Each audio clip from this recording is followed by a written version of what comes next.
This is Bel Francisco of Mitsubishi Pickup Santos Manila at your service, and magre-release po tayo for today's video ng ating 2026 Expander Cross na two-tone sunrise orange. At ang ating client ay si Ma'am Josephine May at Sir Dandy Lumuntad from Cavite City. Si Ma'am Josephine ay isang virtual assistant at si Sir Dandy ay isang BPO. Na-approve sila under China Bank Savings with low down payment with free 1-month amortization. While signing, in-explain ko na rin sa kanila ang mga terms and conditions ng kanilang contract and also the after sales like scheduling of EMS, warranty, how to claim the comprehensive insurance, and also basic info kung paano ma-maintain ang kanilang unit in a good condition. After signing, ipapasa natin kay Finance lahat ng documents para ma-check to make it sure kumpleto lahat ang mga requirements at pirma ni client before i-turn over ang kanyang unit. Silipin naman natin ang ating unit na i-release at bakit sulit piliin ang Expander Cross for MPV category. Guys, ito yung unit na i-release natin later on. So like what I've said, bakit nga ba sulit piliin ang Expander Cross for MPV category? Let me show you. Ang ating Expander Cross ay may SUV type na front fascia design para mas sporty look with T-shaped LED headlamp, LED daytime running light, at LED fog lamp. This front light system ay dinesign para mas solid ang liwanag at mas visible ang daan. If you notice, itong camera sa harapan, dahil ang ating 2026 Expander Cross ay equipped na din ng multi-around monitor or mas kilalang 360-degree camera like sa ating Montero GLS Automatic. Nakakabit na rin ang hood emblem na kasama sa ating mga freebies. And also ang ating Bosch Horn Europa with 17 inches new design, two-tone alloy wheel na machine finished, 225mm ground clearance, at equipped din siya ng body cladding. Another freebies, ang set of garnish. Ito yung door handle, meron din yan sa headlight, rear combination light, at sa ating gas tank. Integrated turn signal light sa ating side mirror. Camera for multi-around monitor, at dito naman sa ating likod, new design rear bumper with reflector, rear camera, LED combination light na naka-install na rin ang garnish, and rear spoiler with high mount stop lamp. Let's proceed sa ating interior. Naka-burgundy soft leather na ang ating door card and dashboard. Burgundy black leather seat with heat guard para malesen ang pag-absorb ng init galing sa labas. Armrest with tissue holder and center console box. Another freebies, deep dish matting. Meron din yan sa second row and third row. Side step seal, dash cam, and steering wheel cover. Let's talk about our massive infotainment display with 8 inches digital meter cluster. And we have also 10 inches head unit. Dito makikita ang ating multi-around monitor, SDA, Apple CarPlay and Android Auto, Bluetooth, USB port, AM/FM radio system, aircon control, and 12 volts accessory socket.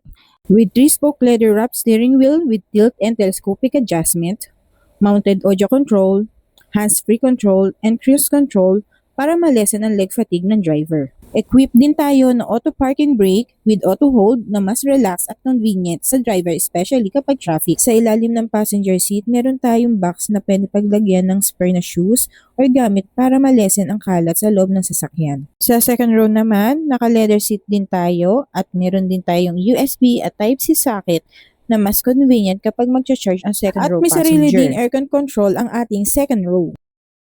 And easy to adjust ang both side ng second row seat para sa access papuntang third row seat. Easy to adjust din ang ating third row na pwede natin gawing compartment kung marami tayong gamit na ilalagay.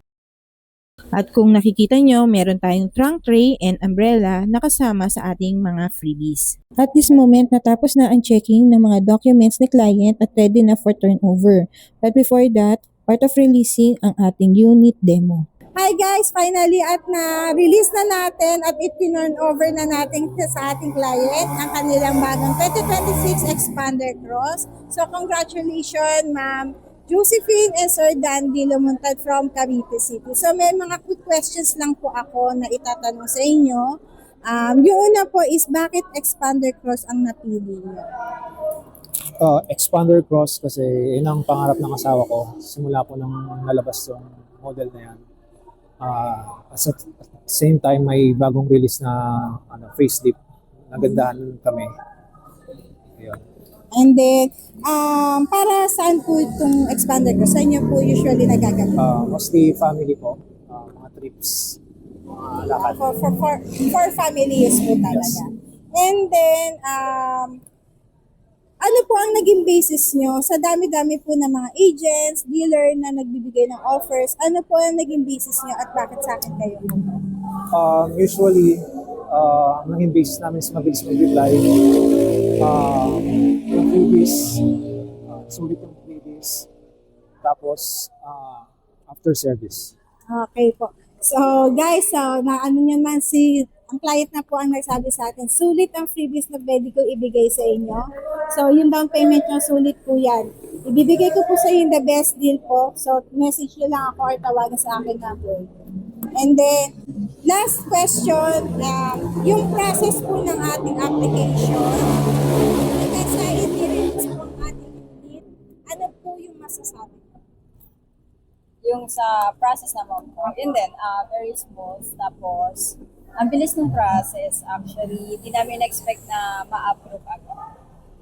Tapos si Miss Bell, responsive po niya kapag, lalo na sa mga documents na kailangan. Kasi tulungan din niya kami ma-approve. Sige po. Thank you so much po, Ma'am Sir, and congratulations. So guys, again, if you interested po mag-apply at makakuha ng good deals, best deals, message nyo lang po ako or tawagan sa aking number at ako ang bahala sa inyong application. Again, this is Bel Francisco of Mitsubishi Picabad Santos, Manila at your service. And thank you for watching. Ciao! Ciao.